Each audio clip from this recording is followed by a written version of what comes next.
Assalamualaikum warahmatullahi wabarakatuh. Salam sejahtera bagi kita semua.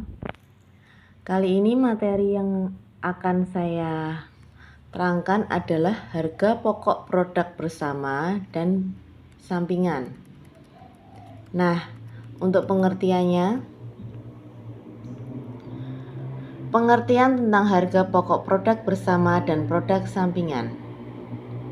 Produk bersama atau joint cost merupakan biaya-biaya yang timbul untuk menghasilkan jenis produk atau lebih dalam suatu proses produksi yang dilakukan secara simultan, di mana terjadinya suatu biaya. Nah, biaya ini terbatas sampai dengan titik pemisah atau split off point. Yang kedua, kita membahas tentang titik pemisah atau split off point, di mana merupakan suatu titik atau waktu di mana masing-masing produk bersama dan produk sampingan dapat didefinisikan. Nah, ketiga adalah biaya produk bersama atau joint product cost. Biaya sejak awal proses meliputi biaya bahan baku, biaya tenaga kerja, biaya overhead pabrik yang dikeluarkan mengelola beberapa jenis produk.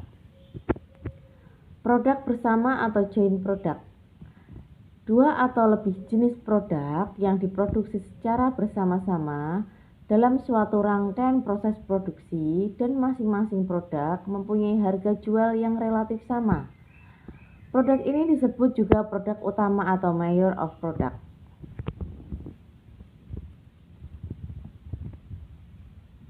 Produk sampingan atau byproduct merupakan produk yang diproduksi secara bersama-sama dengan produk lain, tetapi mempunyai harga jual yang relatif lebih rendah dari produk lainnya. Nah, berarti untuk produk bersama ini biaya produk bersama. Nah, jadi kalau produk bersama ini harga jualnya sama, tapi untuk produk sampingan itu harga jualnya harus lebih rendah daripada produk utamanya. Berikut merupakan karakteristik produk bersama. Yang pertama merupakan produk-produk utama yang dihasilkan sengaja sesuai dengan tujuan produksi melalui suatu proses atau serangkaian proses dan dilakukan secara simultan. Tadi sudah diterangkan ya di atas. Yang kedua adalah nilai penjualan adalah relatif lebih besar dibandingkan dengan produk-produk sampingan yang dihasilkan dan relatif sama di antara produk-produk umum. Biasanya dihasilkan dalam jumlah atau unit yang besar. Dan seringkali produk bersama ini memerlukan pengelolaan lebih lanjut dan pembungkusan. Salah satu produk yang tidak dapat dihasilkan tanpa memproduksi produk lain, itu juga termasuk karakteristik dari produk bersama. Nah, kalau produk sampingan dihasilkan bersama dengan produk utama dalam suatu proses tanpa dimaksud untuk membuat produk ini. Nilai penjualan adalah relatif lebih kecil atau tidak berarti jika dibandingkan dengan produk utamanya. Dihasilkan dalam jumlah unit atau kuantitas yang lebih sedikit. Nah, kalau produk bersama tadi kan harus memerlukan pengolahan lebih lanjut, tapi kalau untuk yang produk sampingan itu kadang-kadang memerlukan pengolahan lebih lanjut, kadang tidak. Itu bedanya di situ ya. Nah, untuk produk ini tidak dapat dihasilkan tanpa memproduksi produk-produk utama. Di sini merupakan akuntansi produk bersama. Masalah akuntansi produk bersama adalah masalah pembebanan biaya produksi ke masing-masing produk yang dihasilkan agar dapat ditentukan nilai persediaan akhir dan penghasilan laba bersih. Dalam hal ini terdapat beberapa metode untuk mengalokasikan biaya bersama ke masing-masing produk. Yang metode pertama adalah metode nilai pasar relatif atau metode nilai jual relatif. Yang kedua adalah metode kuantitatif unit atau metode satuan fisik. Ketiga, metode rata-rata sederhana per unit. Keempat, metode biaya rata-rata tertimbang per unit. Kita bahas dulu untuk metode nilai pasar relatif. Dalam penerapan metode nilai pasar atau nilai jual, terdapat dua variasi dari kondisi produk bersama tersebut. Yang pertama adalah nilai pasar produk bersama diketahui pada titik pemisah produk. Yang kedua, nilai pasar bersama tidak diketahui pada titik pemisah produk atau nilai pasar diketahui setelah titik pemisah proses.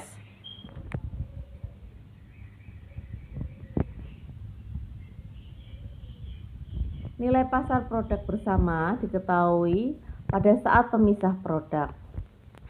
Jika nilai pasar ditentukan pada titik pemisah produk, total biaya bersama itu nanti akan dialokasikan di antara produk bersama dengan membagi total nilai pasar tiap produk yang dihasilkan dengan total nilai pasar semua produk, sehingga ditemukan rasio individu dari nilai pasar terhadap total nilai pasar. Nah, rasio ini dikalikan dengan total biaya bersama. Jadi rumusnya ini ya. Alokasi biaya bersama untuk tiap produk sama dengan nilai pasar tiap produk dibagi total nilai pasar semua produk dikali biaya bersama.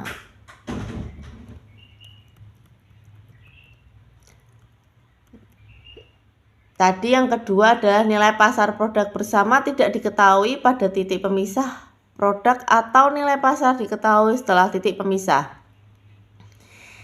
Nilai pasar pada titik pemisah produk mungkin tidak diketahui, khususnya untuk tambahan proses pengelolaan produksi diperlukan untuk menjadikan produk bersangkutan berada pada kondisi siap untuk dijual.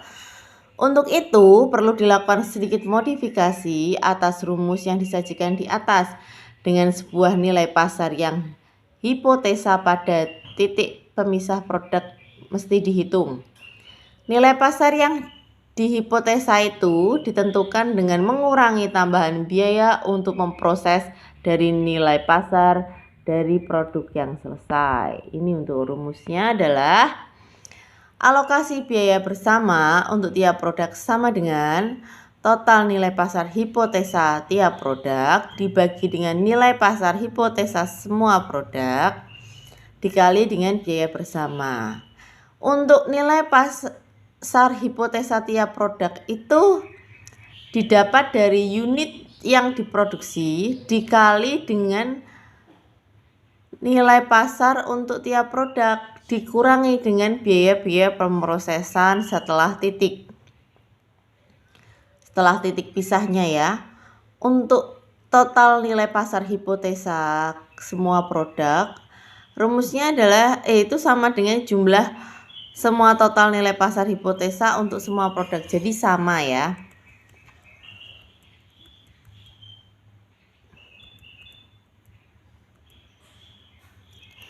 Metode kuantitatif atau metode satuan fisik.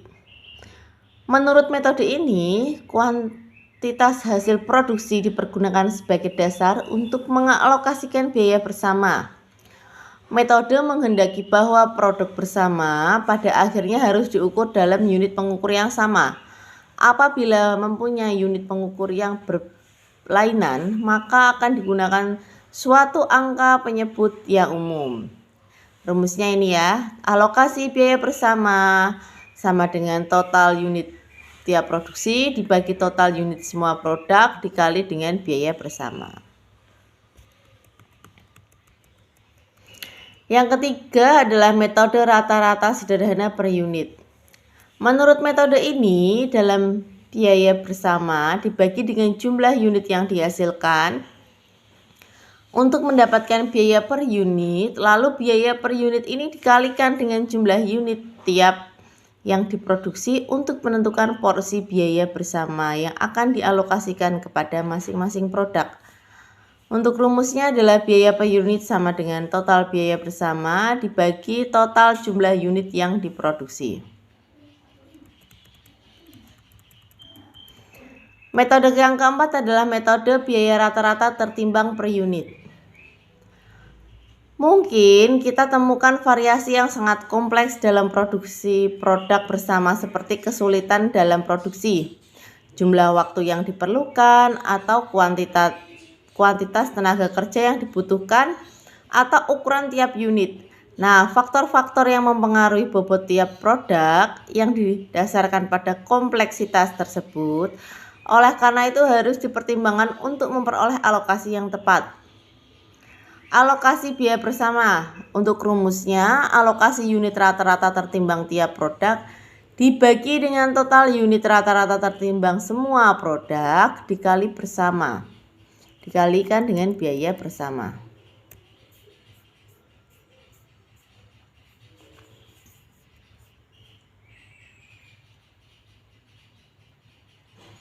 Nah, sekarang kita membahas untuk akuntansi untuk produk sampingan. Metode akuntansi yang digunakan untuk memperlakukan produk sampingan dapat dibagi menjadi dua golongan. Yang pertama, metode yang hanya dilakukan pencatatan terhadap hasil penjualan produk sampingan tanpa menghitung harga pokok produk sampingan tersebut. Ini menggunakan metode harga pokok atau non-cost method ya. Sedangkan yang kedua yaitu metode yang membebankan biaya-biaya produksi ke produk utama dan produk sampingan, merupakan metode harga pokok atau cost method. Kita bahas dulu untuk metode tanpa harga pokok atau non-cost method. Dalam metode ini terdapat beberapa cara memperlakukan terdapat hasil penjualan produk sampingan. Hasil penjualan produk sampingan diperlakukan sebagai pendapatan lain-lain atau pendapatan di luar usaha. Yang kedua, hasil penjualan produk sampingan diperlakukan sebagai tambahan terhadap hasil penjualan produk utama. Dengan demikian, dalam cara ini pendapatan usaha akan bertambah.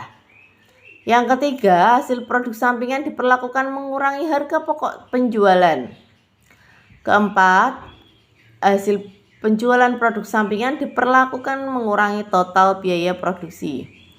Yang kelima adalah nilai pasar produk sampingan dikurangi ke total biaya produksi atau metode nilai pasar atau reversal cost method. Nah, yang kedua ini adalah metode harga pokok atau cost method. Dalam metode ini, biaya-biaya produksi dialokasikan ke produk utama maupun produk sampingan. Sedangkan harga pokok produk sampingan ditetapkan seberapa harga beli atau nilai pengganti atau replacement cost yang berlaku di pasar. Harga pokok produk tersebut dikredit perkiraan barang dalam proses bahan baku. Jadi teman-teman nanti kalau menemukan untuk metode harga pokok atau cost method, nanti di kolom kredit itu teman-teman akan mengkredit yaitu barang dalam proses biaya bahan baku. Dengan demikian biaya produksi atau bahan baku dalam produk utama akan berkurang.